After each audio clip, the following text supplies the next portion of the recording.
antes de las elecciones. Quedan 7 días y 4 horas. El fin de semana, el pasado, estuvo marcado por el acto a lleno completo en el Madison Square Garden y por la polémica en torno a algunas de las cosas que se dijeron allí, así como por el enfoque que para la prensa liberal, bueno, o el que le ha dado la prensa a este acontecimiento. Hablaremos de ello y de los retos legales que aún enfrenta Trump, así como lo que dijo sobre el caso que afecta al alcalde de Nueva York, o la repercusión que ha tenido o no que la jueza Tanya Chutkan permitiera publicar 1.889 páginas del caso de interferencia electoral contra el expresidente. Les recordamos que a partir de hoy y durante la semana, hasta el día de las elecciones, nuestro programa va a durar 2 horas, hasta las 10 de la noche, para poder cubrir todos los acontecimientos de un proceso electoral realmente histórico. Así que estaremos aquí, repito, hasta las 10. Muy buenas noches y bienvenidos a Fondo.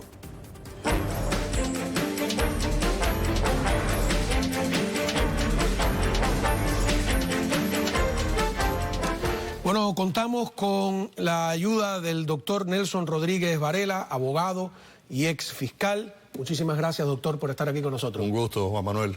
A ver, hay tanta tela por donde cortar y quiero empezar por este acto multitudinario en el Madison Square Garden, donde, entre tantas cosas, Trump habló del alcalde Eric Adams de Nueva York, y esto es lo que él piensa. Vamos a ver. Wait, how good are the police outside? New York style. And you know, I want to thank Mayor Adams, because Mayor Adams has been treated pretty badly. You know, when he said that this whole thing with the migrants coming into New York, this is just not sustainable. You know, we can't do it. We're trying to run a city. We got 100,000 migrants coming. We can't do it. It just can't do it. It's not feasible. It's not good. He said it very nicely. I said, well, he's going to be indicted by these lunatics for saying that. A year later, he got indicted. A ver, lo curioso es que él había dicho, cuando las declaraciones de Adams, dijo, le van a ir arriba. Y pareciera haberse cumplido. ¿Es esto una teoría conspirativa de Trump? ¿Podría pensarse que de verdad el sistema judicial se puede usar ya no solo contra él, sino contra un propio aliado que de repente no está de acuerdo con una política? ¿Cómo lo ve usted con su experiencia como fiscal y como abogado? Bueno, hay mucha gente que lo ve así. Yo creo que con todo lo que ha sucedido, no solamente con el presidente Trump, sino con Michael Flynn, con una serie de personas también que han sido acusados durante el tiempo en que el presidente Trump era presidente, te encuentras que Breitbart, toda esta gente que estaba en su órbita, fue encausado, fue llevado frente al gran jurado, fue llevado frente a todos los comités, el comité selecto del Congreso, y estás viendo que hay una presión por parte del Partido Demócrata, de las personas que están en control de ciertas cosas. La fiscalía, ciertos fiscales, yo no diría la justicia en los Estados Unidos, porque yo tengo que ser mucho más respetuoso con las instituciones de este país. Pero bajo ciertas circunstancias hay un sabor a que cabe la posibilidad de que se está utilizando el sistema de justicia a nivel acusatorio. Yo no puedo imputar a los jueces federales con ese tipo de cuestión. Yo no puedo decir que están actuando de una forma indebida, porque la verdad que esa parte ya es un poquito diferente. Pero en términos de formular acusaciones, yo nunca he visto a alguien que haya sido acusado en tantos distritos de tantas cosas diferentes que el presidente Trump y muchos de sus aliados máximos. Y estamos viendo que si no lo encuentran culpable, se declaran culpable o los presionan o se inventan una trama rusa o se inventan cualquier tipo de situación para entonces traerlo dentro de lo que sería una administración de justicia, una acusación, como se ha hecho con muchos de ellos. El caso de Paul Manafort, por ejemplo, es un caso importante.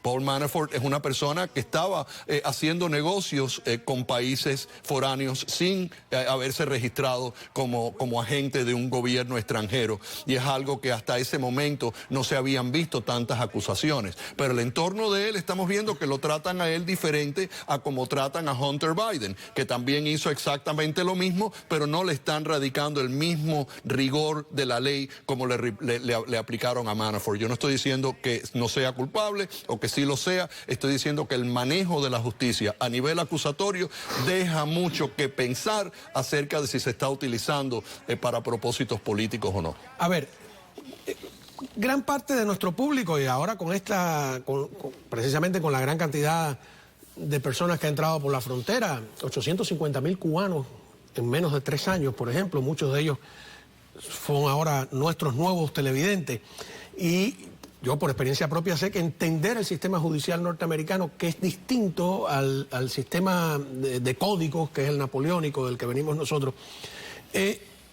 nos parece a veces un poco inocente algunas cosas, ¿no? Usted dice que eso de que uno puede inscribirse como agente extranjero, ¿no? Si tú... Que la ley lo requiere si vas a hacer ese trabajo. Si en otro país tú te inscribes como agente extranjero, ahí mismo vas preso, ¿no? ¿Cómo es eso de que uno se inscribe como agente extranjero? Bueno, tú te inscribes si estás contratado por un país extranjero para representar los intereses de ese país aquí en los Estados Unidos. El comercio hoy en día es global, es internacional. Se usa mucho que haya personas aquí en los Estados Unidos que estén cabildeando a favor de hacer negocios con ciertos gobiernos. Claramente no puedes hacer negocio con cualquier gobierno porque existen sanciones, existe OFAC. Hay toda una serie de leyes estrictas en su aplicación con regímenes o países con los cuales no puedes hacer negocios. No te puedes registrar aquí en los Estados Unidos como un agente del gobierno de Cuba para ayudar los intereses económicos de Cuba, aunque hay mucha gente que sí lo hace por la izquierda, incluyendo miembros de esta administración. Así que estamos viendo que ciertas cosas se pueden hacer siempre y cuando conformen con ciertos guías. El alcalde de Nueva York era perfecto, un individuo que vino desde abajo a lograr a convertirse en esta figura tan importante que representa al pueblo afroamericano, que es el alcalde para todo el mundo, y era un fenómeno hasta el momento en que criticó la política inmigratoria de esta administración, diciendo que no quería que le mandaran tantas personas para allá o que lo ayudaran con dinero. Pero en un principio él se enfrentó al gobernador de la Florida y al gobernador de Texas cuando le mandaron los aviones y la... Bueno, o sea, sí parecía... Hubo un vuelco... Bueno, porque empezó a sentir el fragor de la batalla.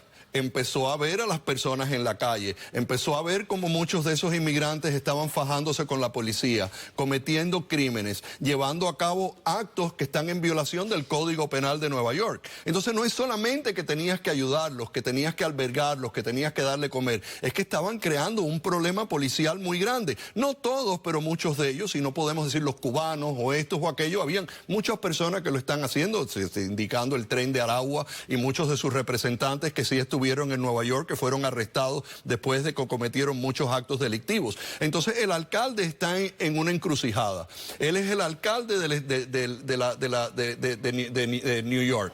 Entonces ese alcalde tiene ciertas responsabilidades, pero tú le estás inundando su área con personas que están cometiendo este tipo de crimen, pero no le estás dando recursos. Y entonces cuando él no sabía lo que estaba pasando, Ron DeSantis, o lo que estaba pasando en el estado de Texas, él no sabía ni se daba cuenta de eso, pero cuando llegó a New York ese problema sí se empezó a dar cuenta. Y entonces dijo lo que tiene que decir todo el mundo. Eso es un problema muy grande para las entidades locales. Tú no puedes esperar dejar entrar cientos de miles de personas a los Estados Unidos y empezar a mandarlos a diferentes estados, diferentes lugares, y no esperar y no darte cuenta que eso iba a causar una desestabilización total en cualquier ciudad, en Miami, en El Paso, en Nueva York, en Chicago, en donde te dé la gana.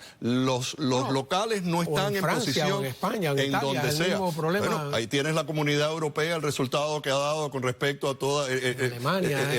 Es la misma discusión cuando vas a esos lugares. Ahora, para entender, el sistema judicial estadounidense no se supone que es independiente. ¿Cómo podría ser utilizado? ¿Cuál es el mecanismo para acusar a una persona?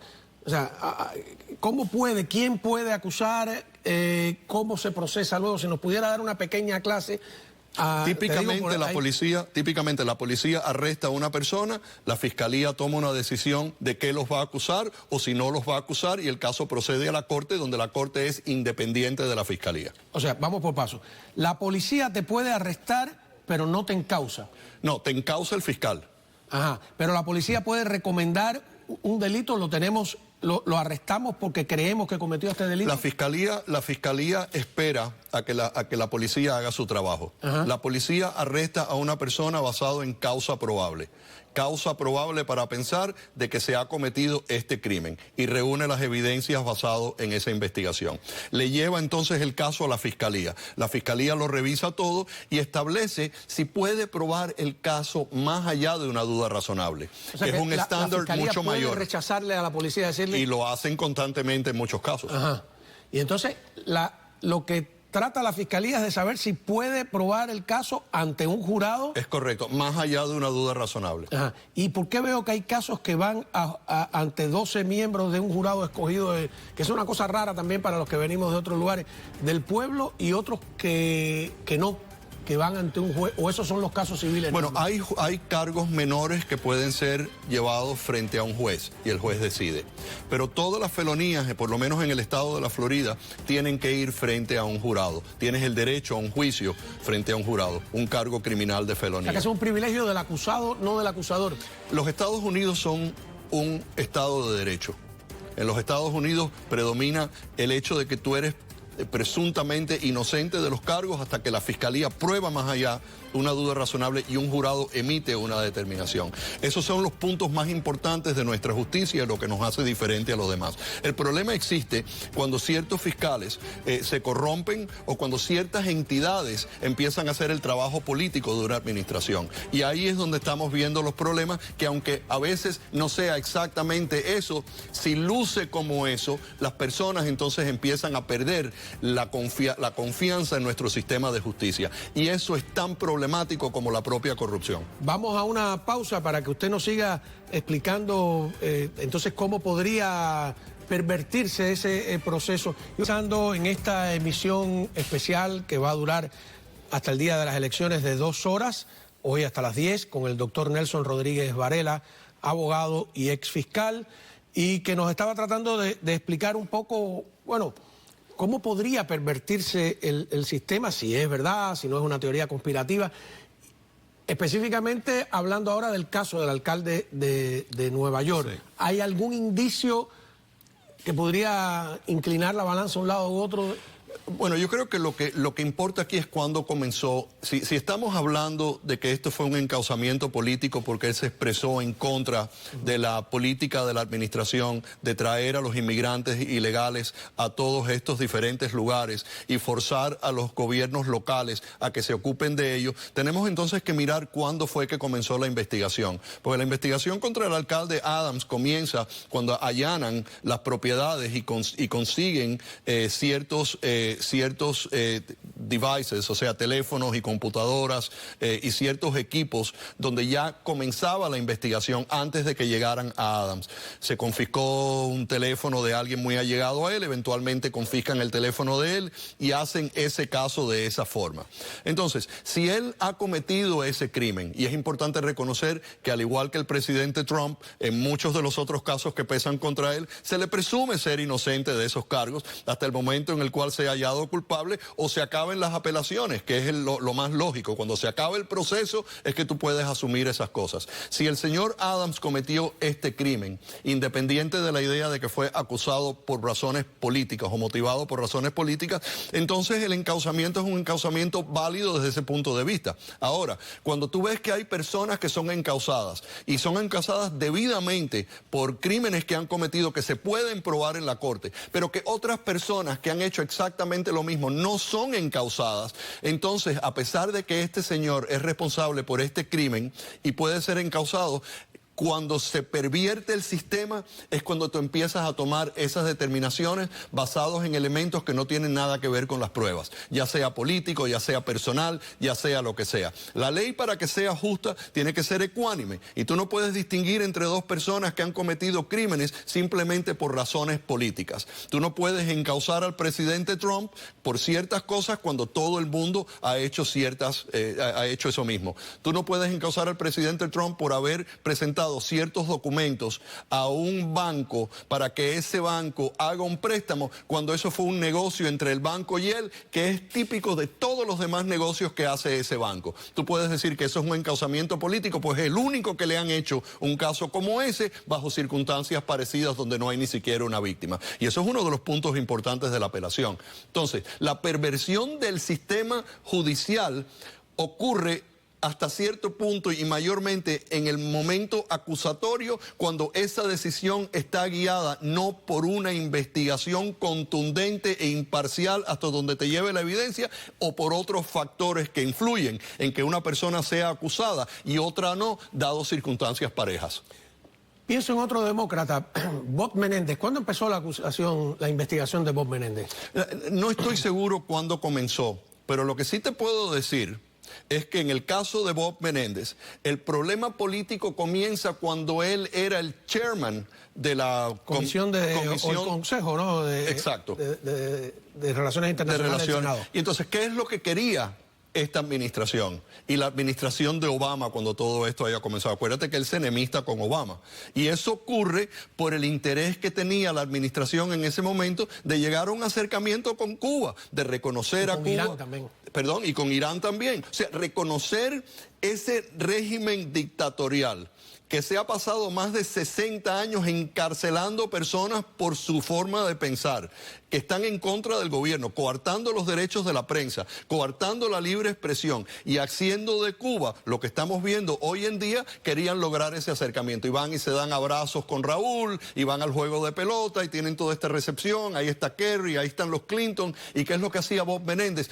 Opuesto a todo eso, gobernando la agenda como debería de ser, manteniéndose fuerte contra un régimen que ha sido determinado ser un régimen que apoya el terrorismo en todo el mundo. Y ahí es donde comienzan los problemas de Bob Menéndez, porque estaba metido el dique de contención entre el gobierno de Cuba y todo lo que están haciendo, y un acercamiento por parte del gobierno de los Estados Unidos sin reconocer la forma en que ese gobierno siempre ha sido.